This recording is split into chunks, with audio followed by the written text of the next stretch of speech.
Hello, it's Tabatha Fro, aka Braid Good. Hey, Braid Good. And it's your girl Britt Britt, back one more time for the usual with my news correspondent earphones in. Coming to you, breaking live. Bringing you some real talk, good news. Real shit, excuse me. Okay, Hello. so today we are breaking in, Britt, with what is a real friend? One of my favorite topics. Favorite topics. New International Version, John 15:13. Greater love has no one than this, to lay down one's life for a friend. We've all heard that scripture. Of course, it's talking about Jesus giving his life for us. Friends. How many of us have them? I thought I was waiting for you to come through. It's like my brain said. I was ready to catch you too, as a friend would. I'm just kidding. Thank you, Bree. Thank you, Bree. Yes. What does friendship mean to you? Okay, I'm going to tell you, I don't call many people friend at all. I did when I was younger, but as I have grown older, I realized what true friendship is. And it's not a person who agrees with you all the time, who may not be on the same page with you on everything, but tells you what you have to know. Real talk, I can probably call two people outside of my family friends. So when you say that, you mean people in your family you actually consider friends to your actual family, and then you have maybe two people outside of family that you consider friends. Very good. Okay, I like that. I really do believe friendships can exist within family.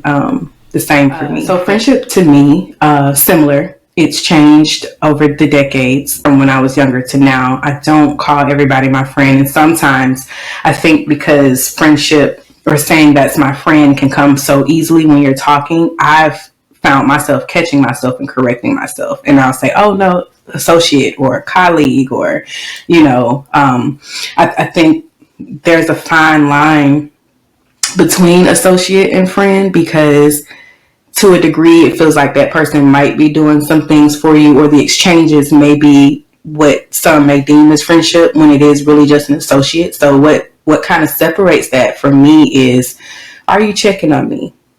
How often are you checking for me? How often are you checking in? What do I share with you? What type of information and confidence and confidant levels do we have in our, this relationship in order for me to consider you a friend? Am I sharing things with you that I feel are sacred, that I know will stay between us, and that we have an understanding and there's no judgment? So those are the type of things when I start to distinguish between what's an associate and, who I consider to be a friend. And same like you, for me, it's the number of people has definitely dwindled down. And so people have gotten on the chopping block, as far as who I consider to be friends. And it's no love lost. It's just you don't fall in a certain space with me, so you don't get the same type of energy, time, and attention from me. So how many people do you think you have in your friend circle outside of family? Let's see. Go and get yourself in trouble. I ain't gonna name names. I'm just gonna count in my head, but I'm gonna say the names in my head and count.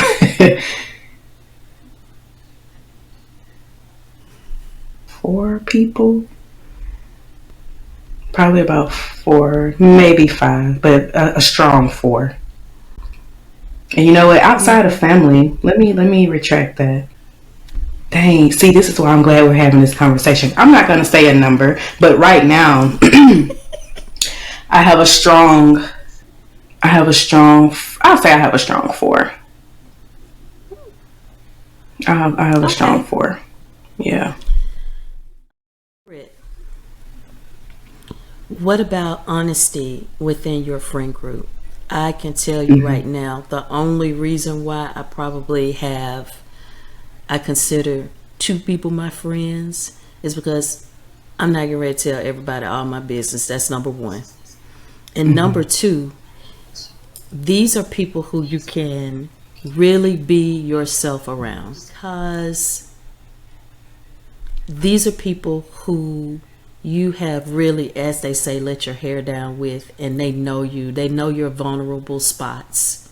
So when you talk to them and you tell them things, since they know you, they know exactly what you're going to say, what you said in the situation when you said it, and they can check you at any given time saying, nah, I don't think so. Agree. And I call it being brutally honest, but really, it's not really being brutal. I think people just attach the word brutal to it.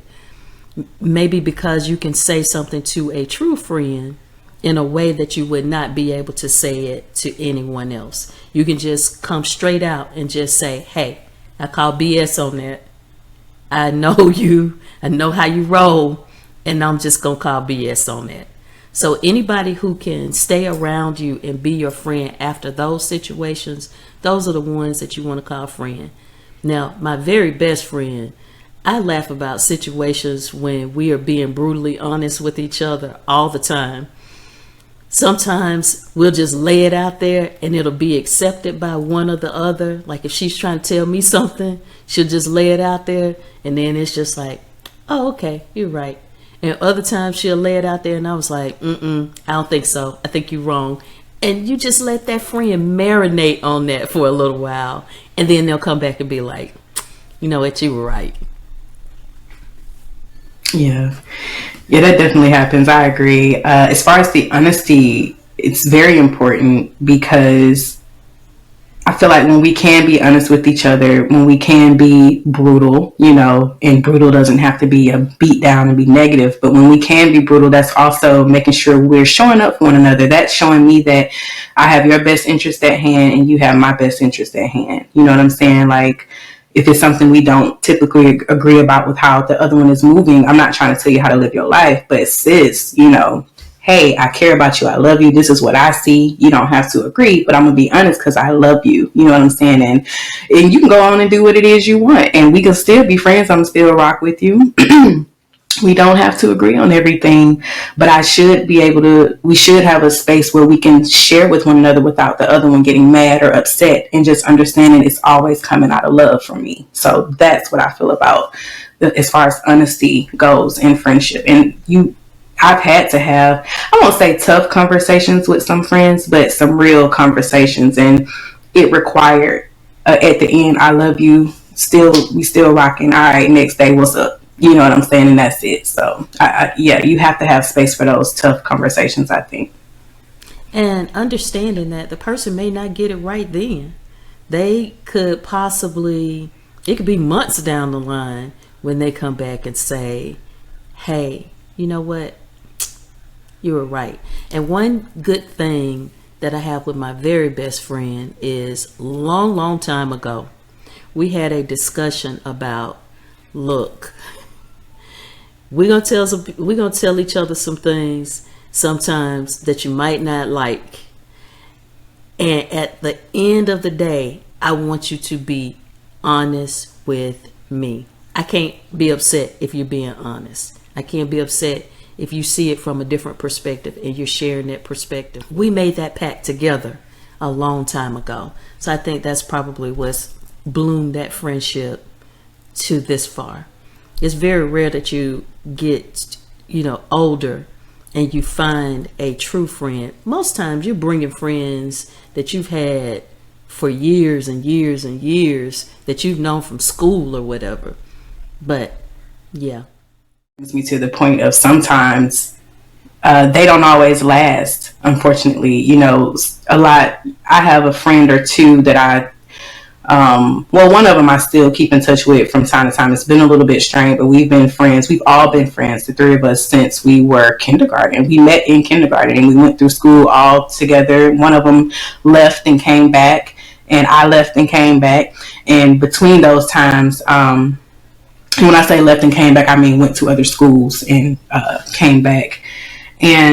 But as we've gotten older, I've seen them get married, have children, and they seen me do my thing. And I haven't gotten married or had children, but I've lived. I've been out here doing my thing. And now we are not as close. So I don't know that one of them I don't consider a friend anymore, because it's kind of like they just fell out of that spot, and it's more of just, I see you doing well, I'm glad you're doing well, but we just aren't how we used to be. And I think that happens sometimes throughout the years. You lose people as far as being in that friendship spot, and sometimes it's replaced with other people, or sometimes y'all just don't rock the same, and I think that's okay too. Again, it's never a space of any love being lost, but your friend circle sometimes changes depending on where you're at and where you're growing to and what you own in life. So, and there's nothing wrong with that. And most times the friends that you had that went on to get married and have children, a lot of times you're single, you don't want to hear all that. I mean, just real talk. They spared you. They really spared you. I guess so. It's only so many times you want to see a baby picture or girl, bye. No. But the crazy thing is now, so speaking of the family that I also consider friends, so like my cousin Ash, I'm gonna put her name like that, that's my baby. Her and Steve we grew up together. They're my cousins because our mothers are twins, they're sisters, but we grew up so close together that I consider them my cousins, sisters, friends, and brothers. Okay. And so Ash had a baby last year, her first baby, and I was just excited to be so close and in on watching, from the time she found out she was pregnant, being with her throughout the pregnancy, us talking about what motherhood was going to look like. She had the baby. She was sending pictures all the time, but I never got tired of it because it was kind of like my first time being that close to somebody, coming into motherhood that I absolutely love. We're best friends, we're family, but I wanted to be there for every second. And not to mention, when she had the baby, we were still in the thick of COVID, so everybody couldn't come to the hospital like you used to. So it was a fun experience for me because I watched him grow, like literally as if we lived together, because I see him so much. So that part for me now is beautiful, I guess, because of the age we're at now. And, I'm getting close to wanting to be a mom and all that good stuff, or at least seeing it for myself in the near future. So anyway, to your point, it can be a beautiful thing depending on where you're at, as far as that part goes. I am so super excited that Ash had a baby. That is exciting. Y'all both going to be raising that baby together. We already are. It's a village. Me, her, Steve, my mama, and everybody. It's a village. My grandma. Oh my gosh, this baby's gonna have the best of all worlds. But very much. The reason why I wanted to do this show is because I love listening to podcasts. I'm a podcast junkie. And this one podcast that I love listening to is about women who are telling their stories about different things that have happened to them. And most times when I listen to the stories, I'm just like, oh man, these women were on top of it. They heard and they saw the cues and they were like, oh no, this is horrible. But then there are also these women who keep saying that somebody has done something to them. And I'm just like screaming at the phone saying, no, all you had to do was go. And friends are around this person and they're telling their friends what's happening. And even if you're not telling your friend what's happening, they can see what's happening.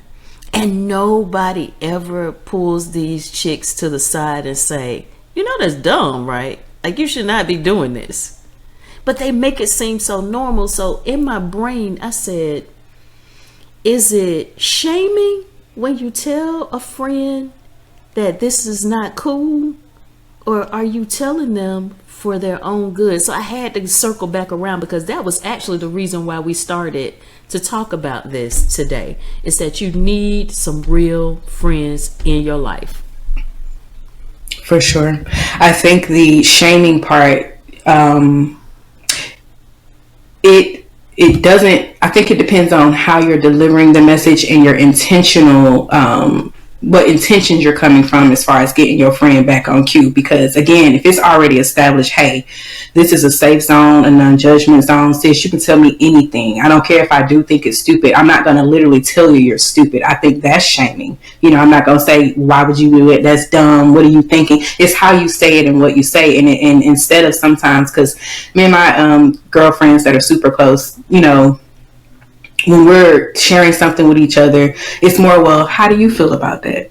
Or what do you think that looks like? You know, we will throw it back at you like, well, tell me what you think, you know, and sometimes you already know that it's probably not something the direction you want to go in or what you should be doing. But when you hear what you're saying and I'm saying it back to you, and on top of that, I'm giving you more affirmational responses, like, you know, you deserve better, you know, and not to sound cliche, but sis, like, what level we on, how are we playing out here? And I make it say, and one other thing I'll say is, as I'm telling you what I think you should do or give you advice, I'm giving myself this advice too, because we as a collective, as women, as friends, we deserve better. Whatever the situation is, you know, it's not always about a man or something like that, but just in life and how we're moving, how we're up leveling, whether at work or whatever, it's how we're delivering that message and making sure if it applies to you to a degree, it can also apply to me.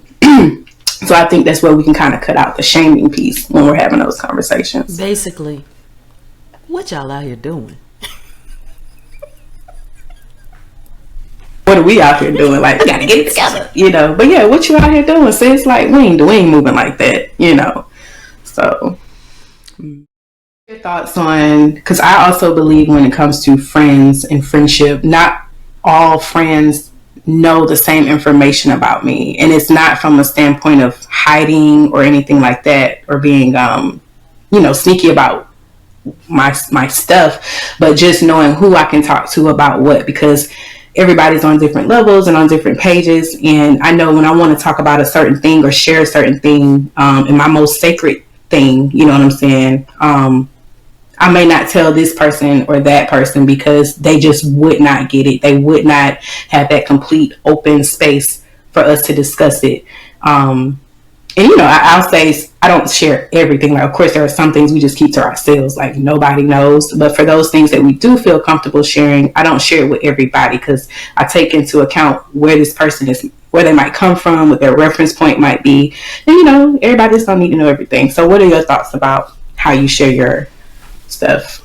Well, Britt, I actually just found out, like, I just never really thought about it. Somebody said to me about 3 years ago, all friends don't know everything about you.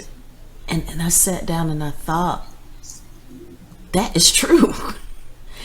And I think the reason why I have different conversations with the two different friends is, one, I actually got back into Christ because she had left church like completely, and the other one is all about some Jesus, and we've been all about some God together, and we just have like just deep conversations on a spiritual level about how to save souls and what we should be doing with our lives as Christians and things like that. Now, don't get me wrong, I have those kind of conversations with my other friend, but not on the level that I do with this other one. And then the one friend, it's really about family and raising kids and just different things that you would go through in your life and career and things of that nature. And we get each other on a totally different level. Like, I can't even explain. We get each other on a totally different level. We share a lot of things other than just God. Yeah. And I think that's important as far as what you guys share. So like my close friend collective that I have right now, and it also is one of my guys, is really one of my, actually, so I guess I need to expand that number a little bit, but we're all on the same vibe, and not that we're all trying to do the same thing, but as far as what we're about, we're about family, whether we have it or we're looking to build it. We're about, when we talk about our relationships, we're not saying, we're not having man bashing sessions. It's more about, well, how would you handle this in your relationship? Or, how would you communicate this? Or what are y'all doing? What are some cool things to keep the spontaneity? So we talk about ways to develop and grow our relationships. And I really take stock in that, because I'm never one of those people that's about, yeah, damn the men or damn this and your world is this, So we're all on the same wave, as far as what we want and where we're looking to grow to. And I think for me, that has become so important to me in my friendships. It's like, what are you talking about? What y'all out here talking about?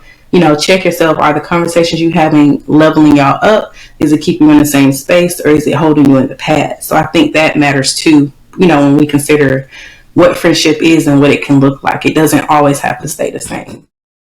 What y'all out here doing, moment? The thing I love about my friendships is not only are we friends, but we start to intertwine our parents and we share our parents, right?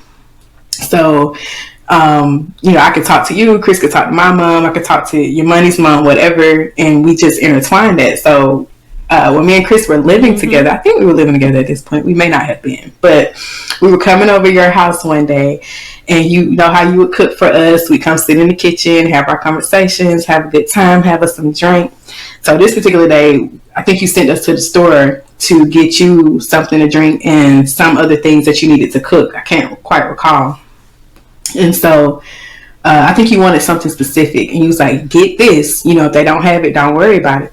So me and Chris, we done got in the car already planning to bust you up. So we done started. She said, Britt, we gonna buy her these Schlitz. Cause she gonna be mad, she don't play around with nothing cheap. So we gonna get this first and show it to her, and then we'll show her the real thing. So I'm all on board, like, yeah, get one. So we always was calculating and doing things against y'all to make y'all mad. So we went to the store, got it. We sniggling the whole way. We just knew this was going to be the world. And we got back, and we had said how we was going to present it to you. We had it in a little bag or whatever. We done sat it on the counter. And Chris snuck a phone out so we could catch your reaction. You done came in the kitchen. La la la. Oh, y'all back? Y'all got my stuff? Looking through the bag, you see the good food and everything or whatever. Then you get to the liquor bag or the drink bag. Slowly pull it down.